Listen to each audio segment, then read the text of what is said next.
Hey guys, today we're going to be showing you a dynamic warm-up that you can use as part of warming up for your resistance training program. So we're just going to walk you through the whole set today and see how you go.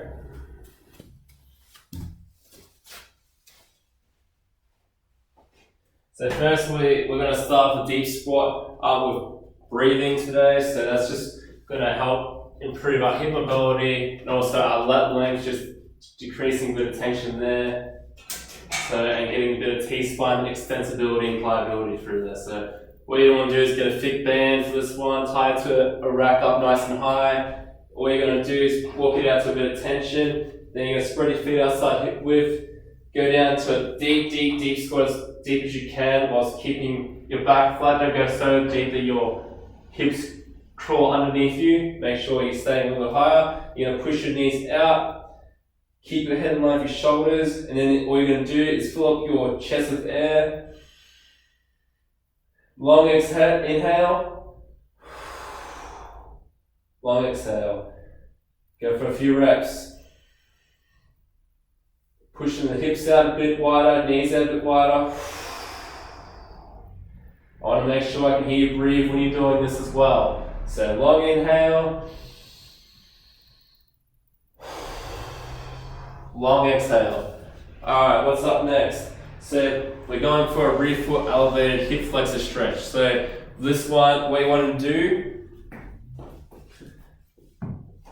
is you grab a bench.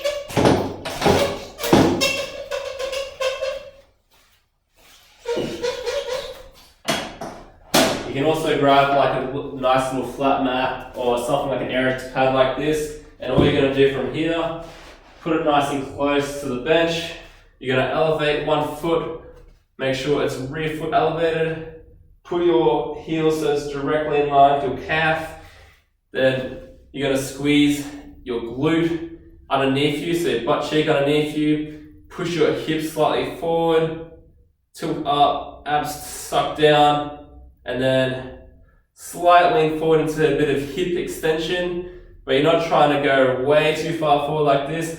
What you're trying to do is try and just keep your butt cheek underneath you, which is pretty hard to do if you are driving too far forward like this. So you want to make sure you're sitting a bit more upright, unless you've got amazing flexibility. Breathe through the stretch as well. So with most of these stretches, I would like to try and do long breaths as opposed to counting reps. So try and think of it that way. That way you don't rush through your stretches like a lot of people like to do. Then obviously you swap sides. Keep your rear foot still elevated. Butt cheek underneath you again.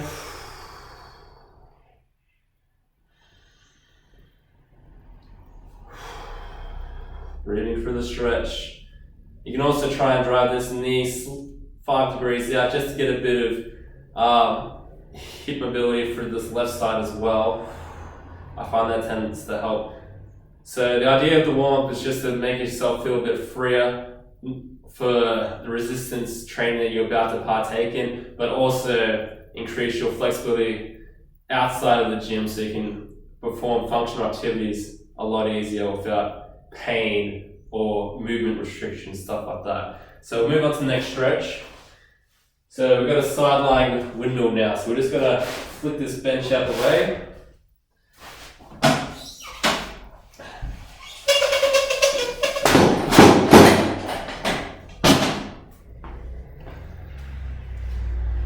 So with the sideline windmill, what we're gonna do here is we're gonna bring our knees up to hip level, so they're nice and parallel.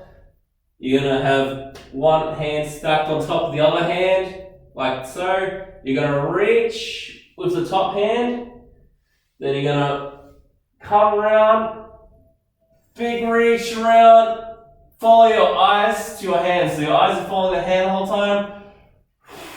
Big exhale, then come back around again. Reach, come around, slow, don't rush this. Exhale, try and get your shoulder so it's on the ground. Follow your eyes to your hands. Reach again.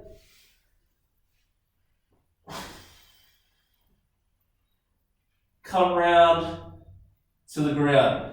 Then you'll swap sides. Make sure you're doing all the reps. I'm just cutting it a bit short just for demonstration to keep the video a bit shorter. So reach again, knees up at your hips. Reach right over, extend. If you can't touch the ground, that's fine. Just try and go as far down as you can. This is just opening up the upper back. Getting a bit of thoracic mobility in there. And you'll feel a lot better after this little hour of at this point. Make sure you remember to breathe. Alright, next we've got the glute bridge. We're getting into a bit more activation now. So if you have a small mini band, like this one here, you can tie it around the top of the knees. If not, that's okay, I'll show you that too. So if you're just doing body weight glute bridges to activate your glutes and posterior muscles, what you want to do is suck the abs into the ground, lower back, flat, so I can't get my hand underneath, there's no space there, you're not extending up.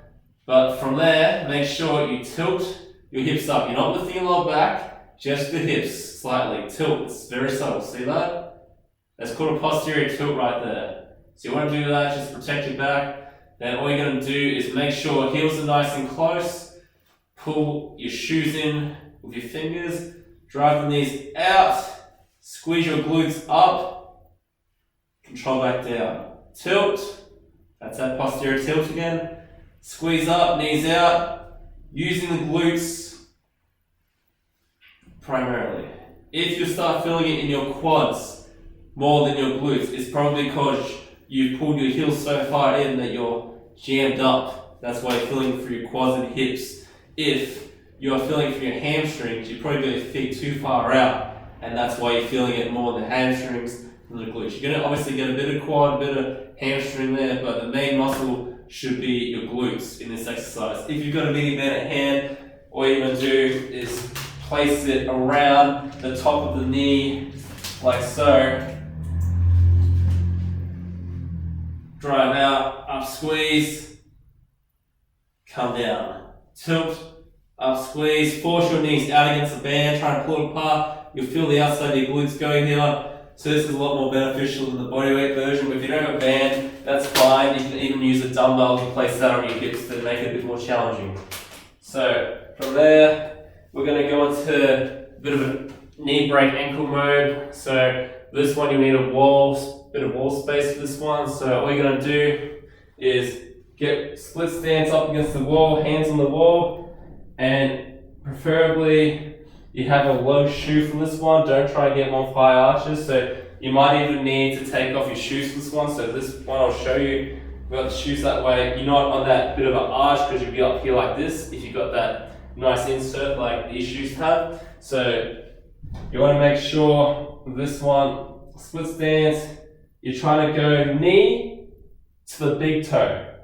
Try and touch the wall. If you can touch the wall easily, shift that front foot a little back. Try and go again. Still easy, go again. Move a bit more back till it's just going to touch the wall like so. Then rock back. If it's too far away, edging closer. And you should feel it right here in the back of the ankle. So that's just a bit of a stretch in the back of the Achilles structure. So from there, we're going to go into some upper back activation. So we're just going to go into some wide handcuffs. So with this one, what you want to do is get on the ground, or you can also do this on a bench, but I prefer the ground for this variation. So you're going to face down. You can go on a mat if you want. Keep your body straight. You're going to lift, thumbs up, come right around, big circle, hands behind your back, you're handcuffed, elevate, squeeze your upper back, come back down, cut away, big circle, come back to the middle, and then once you've got the pattern, you can go slightly faster. You don't want to be going like this. You're not doing that. You're just going nice and controlled and slow, up squeeze, come back to the front. Up squeeze, come back to the front. Try and elevate your shoulders so that way you can feel it for your upper back the entire time. So even when you come around here, around the roundabout kind of thing, still try and keep your shoulders elevated, upper back squeezed. Lastly, we're going for band pull parts. So you're going to grab a small kind of band, something like this, or a little bit smaller even. You can use 1 loop or 2 loops, up to you, depending on your strength level, how you're feeling. What you want to do, start shoulders width of the band, retract slightly. Then you're going to pull apart, retract even more as you go. Keep your thumbs up at the end range, then go back to palms down. Turn your thumbs up at the end range. Make sure it's all upper back pulling. Keep your grip nice and loose. For this one, it's all upper back. Nice and slow and controlled again. Once I've done this, I should feel like I can feel my upper back working, and that way there's a bit of blood flow going into there, and I'll be ready to do my pressing, push-ups, overhead press, row kind of variations.